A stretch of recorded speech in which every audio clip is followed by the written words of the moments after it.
Hello everyone, welcome back to Lucky Crit. As you can tell by the title of this video, we have a very special one here for you today. It's been a long time since I wanted to do this video, but I wanted to save it until the moment felt right. And right about this season, I think is the perfect time. For whatever reason, I have a rather large attachment with Easter and Fire Emblem for some reason, especially with this particular game, Shadow Dragon.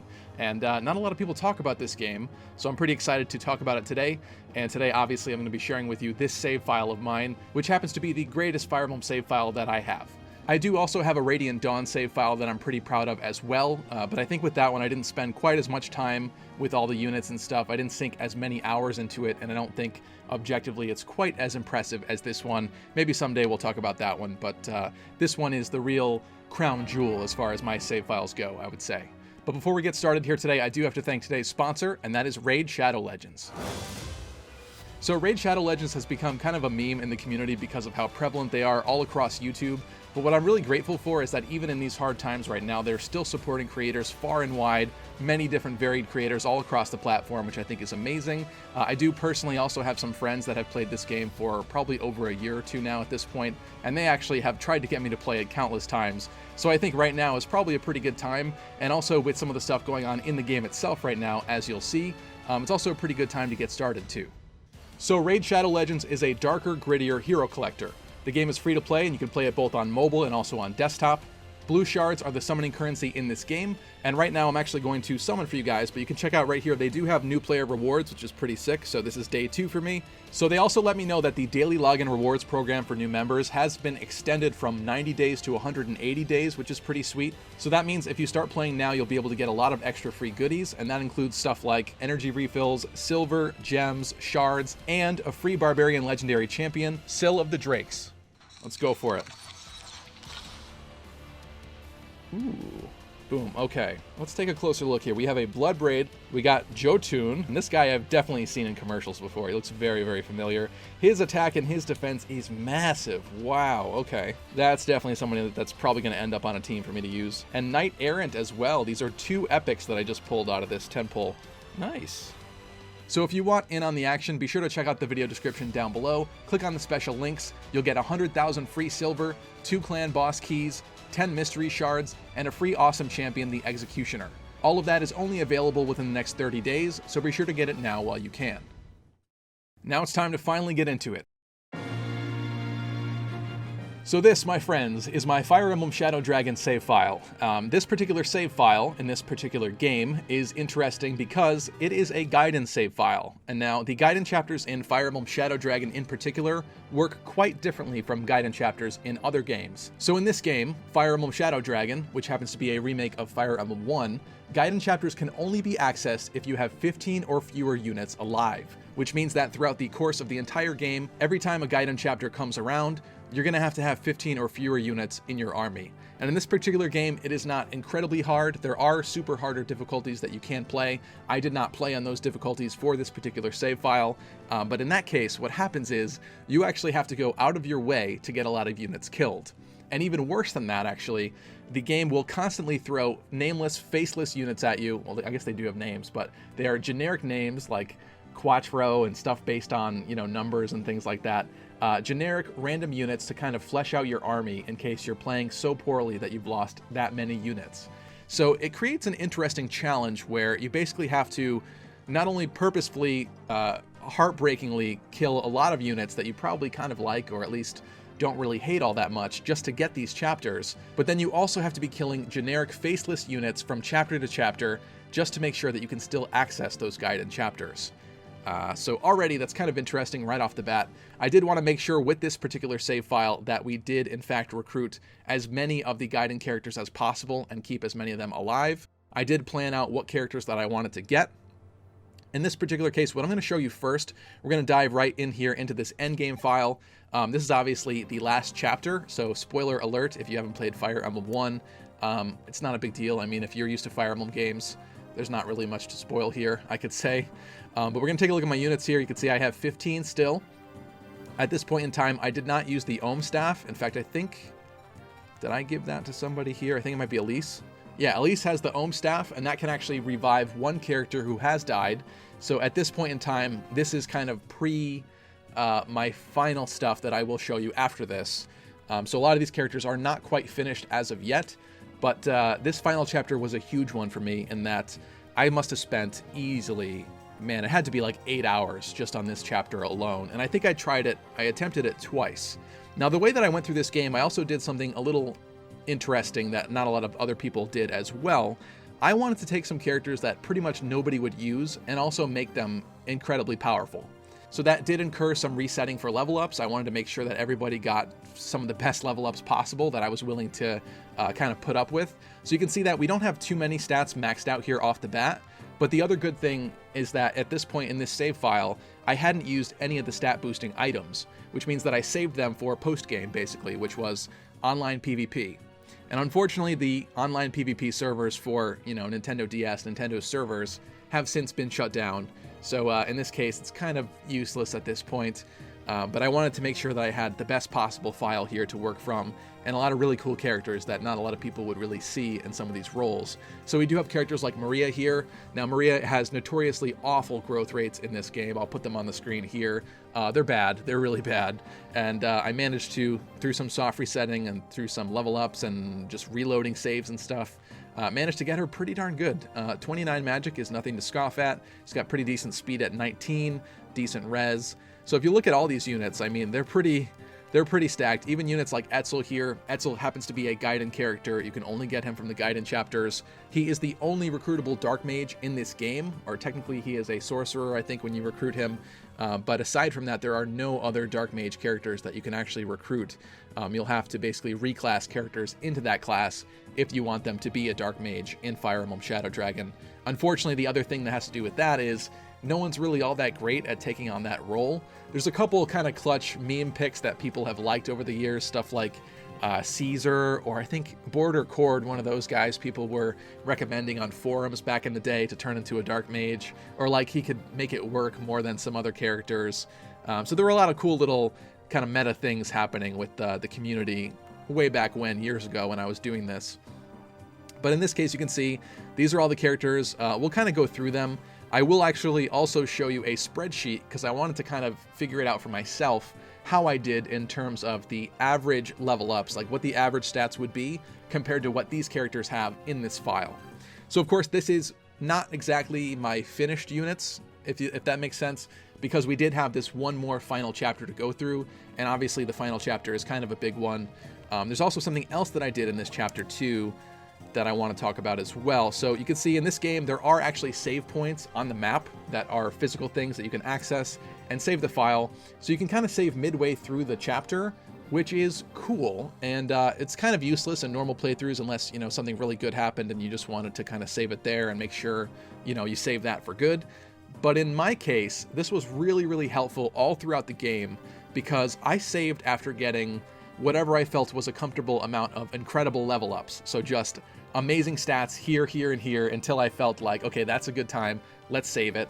And I would usually save about halfway through the map, and then I would be able to reset comfortably if I didn't like the level ups that I got beyond that point. So there were only a certain amount of level ups that I was willing to deal with being bad before we got to this point and saved.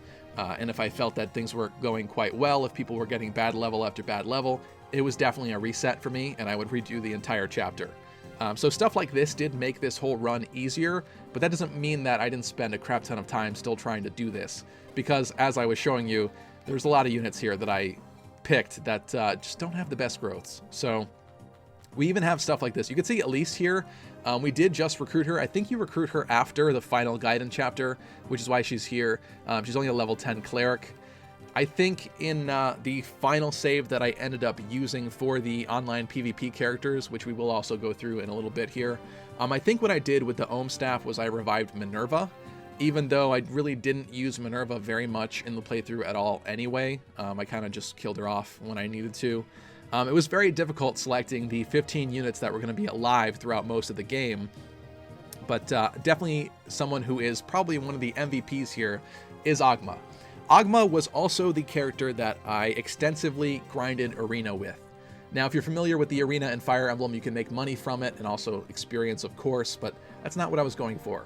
So because Fire Emblem Shadow Dragon had an online multiplayer community, I wanted to have some forged weapons that were very, very powerful. In fact, forged weapons are also very, very expensive to make. And some of the rarest stuff, the stuff that you really wanted, was also the brave weapons. And the brave weapons were only available through an online shop that was a daily shop that had different things every single day. Certain days of the month, they would have, you know, some rare items, things like Elysian whips to upgrade Pegasus Knights, all that kind of stuff. So unfortunately, that is gone now. But in terms of this save file, I did manage to snag a bunch of brave weapons, and I wanted to max forge them to be the best, greatest possible weapons that I could even make. And of course, that was going to take a lot of money, which means that in this particular save file, I had to grind arena a lot. Every single time there was an arena chapter, that was a big one for me. That was the kind of one of the biggest challenges, I think, in this entire playthrough, was grinding arena and making sure that I got enough money to add up to the forging costs that I was looking to incur. So if we take a look at my inventory here, they should be in the convoy already, and we can retrieve. Let's look at through swords. So I kind of forged at least one of the brave weapons for every kind of weapon. So you can see we do have 2 brave swords here. I did anticipate having at least two different sword units that needed some brave swords. You could take a look. This one, actually, one of these doesn't look like it's maxed, but I got it as close as I could. You could take a look between the stats of the unforged brave sword and the maxed forged brave sword. It's kind of a big difference. It's huge. So clearly these weapons were very important. I thought, you know, I could have sworn I did a Wodow too. Maybe someone already has it in their inventory. And as you can also see, I did 11 sword as well, just for some variety. So I tried to forge as much as possible of a bunch of different stuff. We got a javelin here that I forged for the ranged lance usage there. I got a brave lance. I don't think I did a wing spear because Shido was not one of my main focuses of the playthrough, but that would have been kind of interesting to have done as well. Let's look at axes. We got a hand axe, of course. How could I forget that? We got the brave axe here. It's probably for Barst. We got the longbow here for the extra range, which I thought would be pretty important in PvP. We got the brave bow. I did a blizzard just for my boy Etzel. I love blizzard. The ice spells have always been some of my favorites. Of course, I got the Thoron in here. And that is it for the stuff. Let me just take a look if anybody's got any other ones in their inventory. Nope. I think I do actually have some that are equipped to other characters in the PvP stuff that we'll take a look at later. But basically, yeah, that max forging all of those weapons was incredibly pricey, and it required me to basically grind the arena over 1,000 turns every time there was an arena chapter.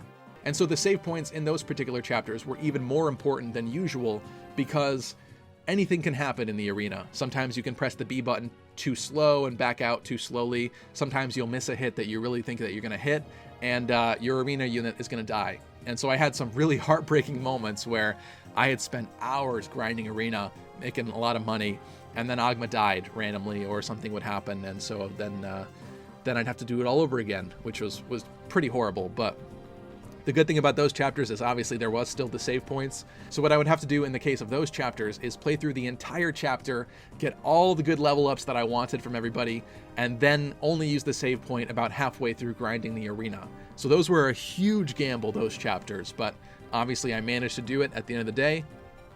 And it kind of worked out, although, you know, obviously I didn't really get to play PvP in this game very much. Not a lot of folks enjoy the PvP in Fire Emblem games, which does make sense because it's a little unbalanced at times usually, and in the case of this particular game, there were a lot of hackers that would hack units into the game. Like they would give people Garnef's Imhulu tome so they couldn't be damaged by stuff, and it was just ridiculous. There were some bad things happening in the PvP of this game, but for this particular file, I just really wanted something to be proud of. I wanted to have a lot of the Gaiden characters that not a lot of people would have known about, stuff like Horus, for example. I really like the character Norn, so I wanted Norn to be my archer for this playthrough. Yeah, this is the classic one for me, this playthrough. So right now what we're going to do here is take a look at the campaign summary. This is the epilogue that happens after you beat the game. Now, unfortunately, if I remember correctly, some of the turn counts here actually got a little messed up, and that's because I think after beating the game for the first time and seeing the accurate turn counts, they max out at 999, by the way. So you're going to be able to see what chapters here are arena chapters, because those are the chapters that I actually spent clearly over 1,000 turns on. Battle in the Lee looks like I took a lot of time too as well. I wonder why that was for that particular one. Some arena chapters, I don't think I grinded quite as much, but I had to make sure that a couple were the big ones where I spent hours and hours and hours doing it. Port Warren, you can see 231 turns. I do believe that is an arena chapter, if I'm not mistaken. That's also a huge turn count there. But I think that there are some in here that, oh, yeah. So 231 is apparently the glitched number. I did notice this the last time I tried to look at this. I was sharing a picture on Twitter. 231, I believe, are chapters that are actually 999, but for some reason it has messed up and made it 231 every time. You can see chapter 16, Battle for Altea. There's no way that I would purposefully do 231 turns that many times in a row. So Sable Order there. It's supposed to be 999. I don't know why it messed up. I have no idea. Originally, when I first saw this, I did see the 999, but that was years ago, the first time I was playing, of course. But I do remember seeing that off the top of my head. So yeah, you can see the kind of normal chapters where I took like maybe a little bit longer than usual, but not too bad. And then there are some very specific ones that I just took a crap ton of time on, especially that last chapter, 103, and even chapter 24, Dragonkin Realm, 117 turns. So I took my dear time on these chapters trying to get levels, feed kills to people that were not powerful enough to get levels, all the stops that I could pull out for it. So that is the campaign summary there. We are now going to go take a look at the multiplayer teams that I had put together. Actually, this would be interesting to see. I don't know if I want to go through this for like every character though.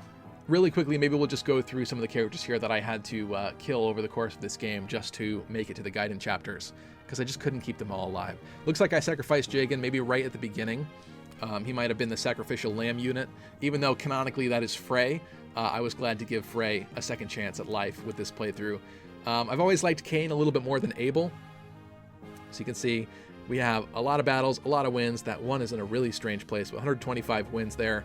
Abel, 7 battles, 0 wins. He is dead. And unfortunately, we don't get callouts here to the faceless units that also died along the way, because it'd be nice to see how many of those I would kill, but I think we'd be here for hours, so it's probably for the best. Gordon here, just not as cool as Norn. Sorry, Gordon. It's just the truth. Of course, Riss, I would have loved to have kept Riss alive. This was actually before all the modern day Riss memes from Fire Emblem Heroes, so Riss was kind of just more of an, ooh, look at that. That's my arena character right there. I'm actually glad we stuck through it to this point, not to get sidetracked, but 1,677 battles, 1,500 something wins. Here's Barst. Barst is also the man. But yeah, the Riss memes were not a thing back then, so Riss was just kind of like an unwanted, uncool character still at this point in time, in my personal opinion. Him and, what is his name? Boa? Characters like that in this game were just not that appealing. Board and Cord, I would have loved to actually have kept one of them alive and made them a Dark Mage. I do think I do have some leftover data from a previous save file where I think Castor's death was actually really sad, to be honest with you. He's got a very sad death quote. But one of the teams that I've got for the online squads, I do have some leftover data, some characters from previous playthroughs, and I do have Caesar as a Dark Mage, I think. But that didn't happen in this one. Julian, of course, he is our main thief. I didn't want to do Ricard. Ricard would have been interesting, actually, but I wasn't really too sold on thieves in general, because they can't class change and stuff in this game, so, you know, not that cool. Navarre, of course, ever excellent here. I might just let this play through so that we can see kind of everybody really quickly. I'll probably just put them up on screen so you can kind of get a sense of what happened to who and who did well. We got Mathis. A lot of people hated Mathis playing through this game. Hardin, of course. It's a good thing that we killed him, just FYI. Not going to spoil it, but if he died in this original war, I think things would have been a little bit easier probably later.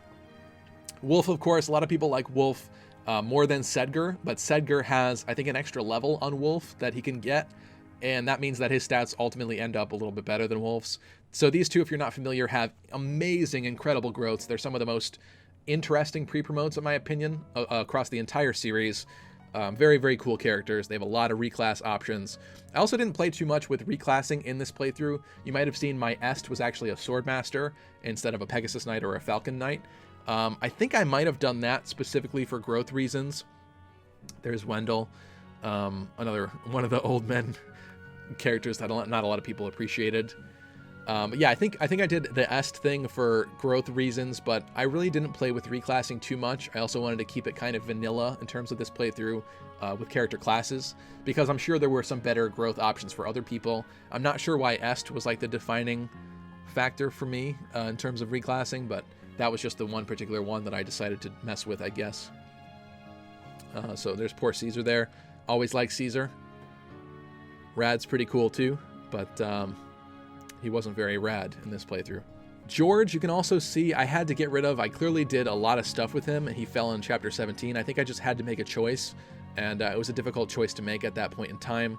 Maria, only 31 battles won with 19 wins. She was more of a, I guess, pick off the enemy, get the kill type of character. She really had to be built up properly. Minerva, you can see I actually did use. I wasn't certain how much I used her, but I think ultimately that's why I decided to use the Ohm Staff to revive her at the end. She wasn't like max leveled up or anything though, so even for like online play, she still wasn't the best. She was like level 13 or something like that, if I recall correctly. Jake was always an interesting character because he is a ballistician, but I didn't work on any of those for online either. Minnie is kind of interesting, but I don't think she's very good. But that would have been another fun one to do. As you also probably noticed, my 3 save files for this game have been taken up by this playthrough. I kept a chapter 24 file from a hard decision I had to make there that I just wanted to keep a branch path in case I ever wanted to go back to that. Then I also have obviously the final chapter, the end game file, and then this epilogue file as well. So I actually can't play through this cart anymore. I would need to buy another one, and I think Shadow Dragon at this point is actually quite expensive. So if I was going to do that, I'm not sure what I would do. I don't think I ever, there's Boa, like I was saying earlier. I don't think I ever actually, maybe one time I had like a normal save file of this game where I beat the game. But that is long gone now, and it's in the sands. So it would be nice to have another cartridge of this just to be able to have like normal saves, because I did kind of take up everything that this cartridge has to offer here, but I'm very proud of it, so I don't really regret it in any way.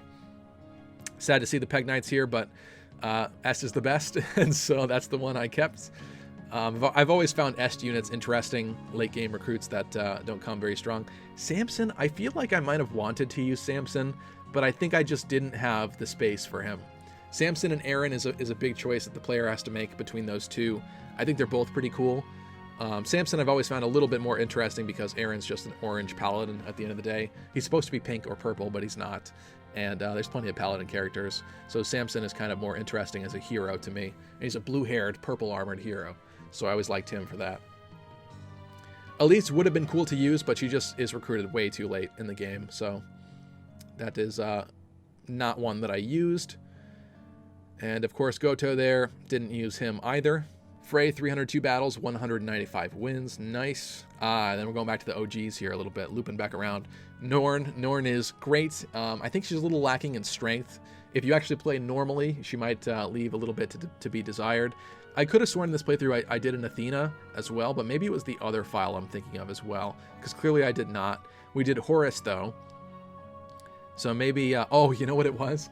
I didn't like that Athena has blue hair, but the female Swordmaster sprite in this game I think always has yellow hair or brown hair, something like that. I didn't like that, I guess, so I don't know why it didn't bother me with Est, but I think that's why I didn't want Athena.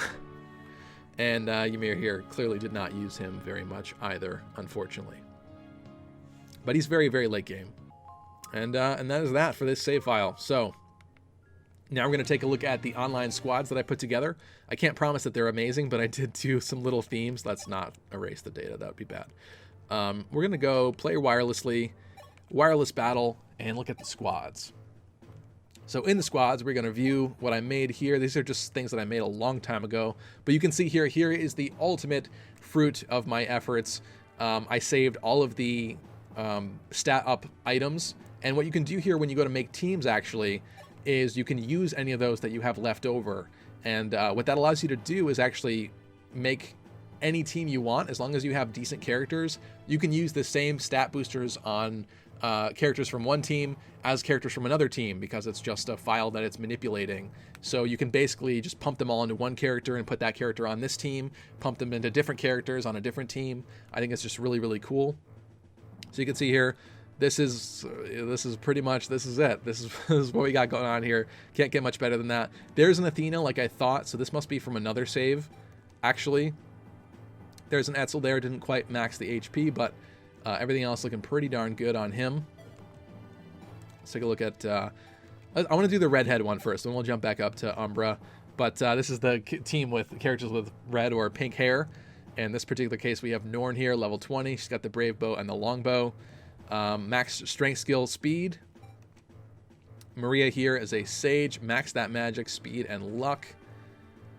We've got, she doesn't actually have a forged tome there, but it must have went to, yeah, it went to Etzel instead. So Etzel has the Blizzard and the Thoron. Maxed magic and speed here. You can see this one's a little bit different. Maybe the other Etzel was from another save file. There might even be two Etzels in these teams as well, because some of these teams, like I said, are holdovers from before. This, I think, is the Minerva that I brought back, maybe. I guess maybe I did max out her level, but because I wasn't actively trying to get her perfect level ups throughout the game, she's one of the more, or should I say, less impressive characters here in this file in general. And we also have stuff here like Kayn, who is quite nice as well. Let me take a look at this Umbra team here. Yeah, so this has Caesar as a sorcerer, which is nuts. This is from another save file as well. I actually do kind of wish that I had kept that save file, but I just ran out of space. So maybe what I did, there might have been a branch at one point where it was either a completely different save file or I chose some different things and kept going with it, but then it ended up having to get overwritten. So I actually can't overwrite this squad right here, because if I do, I'm going to lose that squad forever. That Caesar will vanish to thin air. But yeah, this is what we're looking at here. Things are pretty intense. Got a Forged Rider's Bane there and a Javelin on Frey. Brave Bow, Killer Bow on this Norn. And then there's the Wodow here on Athena for this file. So a lot of shenanigans. I had a lot of shenanigans happening here. We've got, here's Barst. We haven't seen Barst yet. Barst with the Brave Axe and Hand Axe. It's pretty much, I'm kind of realizing now, it's just pretty much like, green stats everywhere. It might not even be all that impressive at this point, because you're just looking at them and every character is just like similar stats capped. But basically, this is what it is. This is how it turned out. We can even do, maybe at the end of this, I'll take a look at, here's Horus. We haven't seen Horus yet. We'll do a practice battle, and we'll just kind of see how the combat looks with these characters. So only managed to cap his strength and defense on him, because I think the other stat boosters had to go to other characters on this team to finish them. There is Est as a sword master, 54 health, maxed pretty much everything that matters aside from, you know, the defensive stats there. And then the god himself, Agma. I think he like naturally, this is like natural. I don't think I even like put stat boosters on him. In the actual save file himself, he already had pretty similar stats, I think. He just has great growths, and he's pretty incredible. There's a Merrick. And let's do a battle here. Let's do a practice battle. So we're gonna go to practice. What's cool about this? What should we do here? I'm kind of interested in. We'll do Judgment for now. We can also select the map. I'm gonna do a random map here. We're going to do Fog of War on. We'll do a turn limit of 10. That's fine. And the cards were an interesting PvP feature as well. They gave little kind of bonuses and buffs and affected things kind of interestingly to throw a little extra layer of depth into it. So you can see here we do have this map here. There is a castle kind of in the center. I don't know where the enemy spawns. They must spawn here in that forest there. So I think they probably have a good head start to the castle, but let's see what happens here. We're going to bring Norn up. And of course, with Fog of War, we want to be very careful about unit placement and not run into anybody and get stuck. And we do also have Swarm. So the way that practice battles actually work in this game too is the enemy team is the exact team that we have. So if one of our units is out in the open, if they can see them, then the opposing Maria should probably be able to swarm them, considering the range on that tome. So we want to be careful here. Let's go, like, at this point, I don't think they'll be here yet, but I'll just go here. Just to kind of be careful. Moving on up.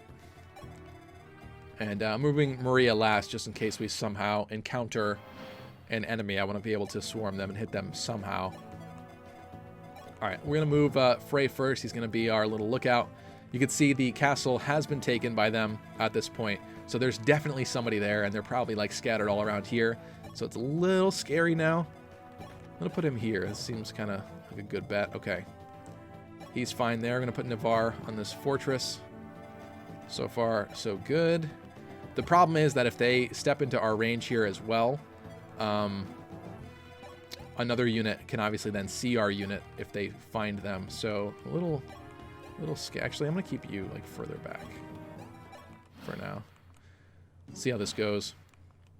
Okay, still nothing.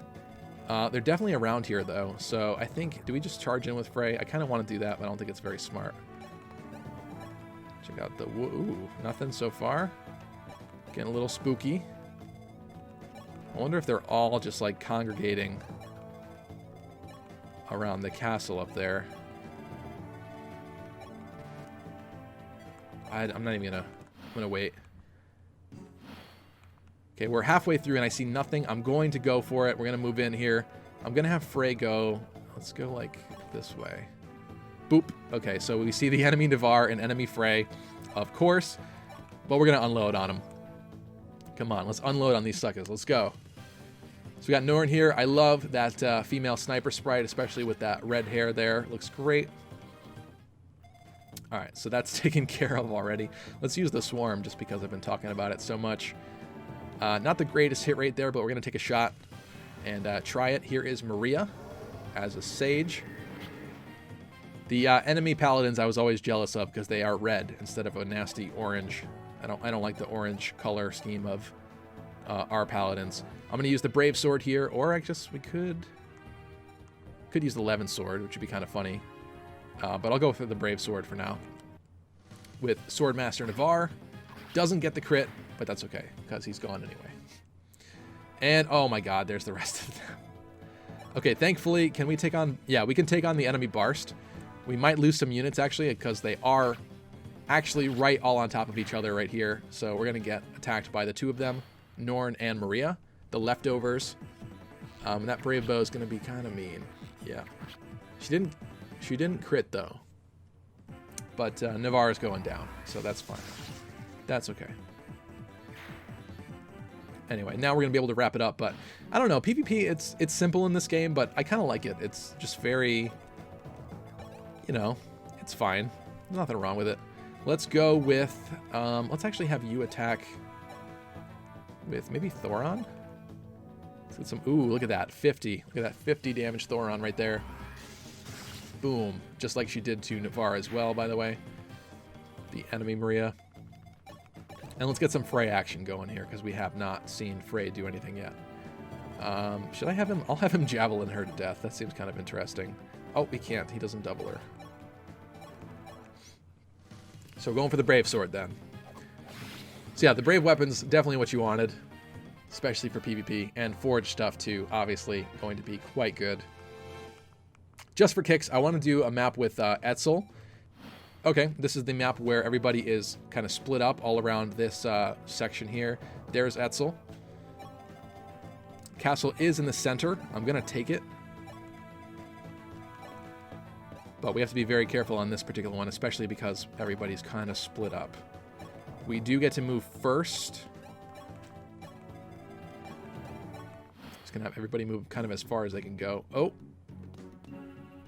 There are the exact enemy versions of our characters here. Can we finish him? Oh, no, we can't. Let's get some backup from Frey. And just for kicks, I'm just going to do the Armor Slayer here with Frey. Because I want to have Etzel finish Etzel. There's that Bolganon. And let's do a nice... oh, I didn't even give this one Blizzard. But that's fine. We'll do Thoron.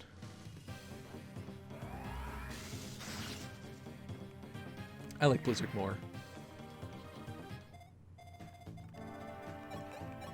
And Athena on Athena doesn't quite do enough. So we're going to have Brave Bow Sedgar take a little pot shot here. Look at that. Got the crit. She's gone. Goodbye. And I'm going to have her move up, I think, because the threats are going to be up here from this point on. Oh, there's the enemy Barst, and we're going to take a Barst hit. And he crits. Goodbye, Barst. All right, but we know where he is. Actually, they took the castle as well, so someone else is also here. I'm tempted to move up. Frey can be... Unfortunately, Frey can be the sacrificial lamb here because he's already kind of gone. Let's see what we can do, though, against these guys. These are the other three, so we know where Barst is. We can finish him off. How about Sedgar? That was a really risky move, moving all the way around him like that, but that's fine. We can't finish off the Sedgar, but I think it's fine. I think we can go for this anyway. 14 for the crit chance. Didn't do it. Yeah, so you could see she's got brown hair. I didn't like that years ago. Wasn't my favorite. Can we go for the crit with 19 chance? Ooh, so close, but no. Not doing it there. And let's get the enemy range here. I'm going to keep Etzel out. I'm a little scared in case things go sideways here. And they're going sideways for Frey.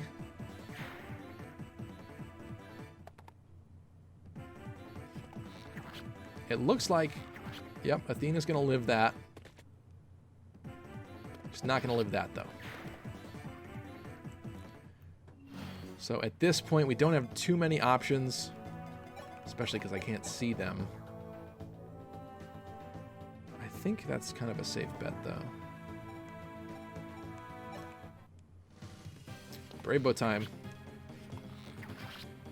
Who knew against enemies with brave bows, the only option that I've got is a brave bow. I don't think they should be able to see this Etzel. I'm going to hope that doesn't happen. Got some movement of Barst up there. I kind of want to have Etzel get a kill, though, so we're going to do this. All right, this is going to work out, I think. Or not. Let's go for that 32 crit chance. You want to do it? Yeah, there we go.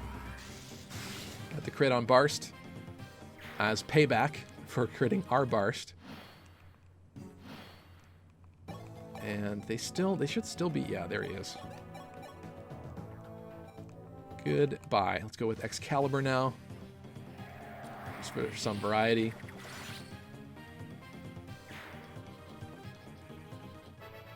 That is GG. I did, however, want to get a shot of my actual Etzel with Blizzard, so let's just do this really quickly here. See how this goes. Okay, we've got this spread out map. I'm gonna move. You're gonna move last, just in case I happen to find one of them. Here is Etzel with the Blizzard and the Thoron. He's also got Starlight, which is kind of funny. I'm gonna move Minerva up here. So in this one, they should be approaching from the opposite cells. Yep, quite like that. Actually, we got very lucky, except for that. That it's going to work in our favor, though, considering who it was. So I think Norn here can probably take on Maria. Yeah, very much so. Let's use the Parthia just for kicks.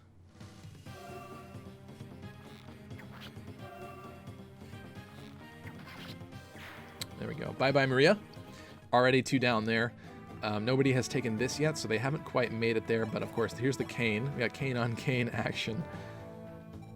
I'm kind of tempted. What I'm going to do is I'm going to just put him on the fort.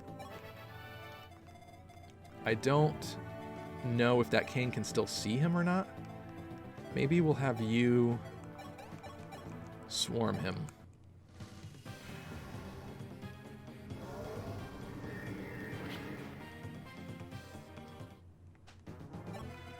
And actually, Etzel can finish the job with a nice Blizzard. There we go.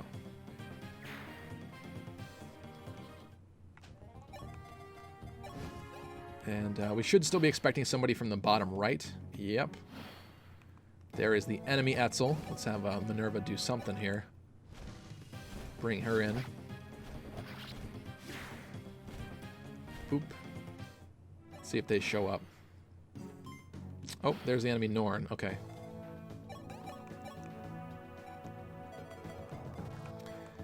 go with an attack from Kane here. Let's use Brave Lance this time, just to kind of give this some use too. I don't know, I don't mind these animations. Some people don't like them. I think they're fine. Let's go with the hand axe, that'd be kind of interesting.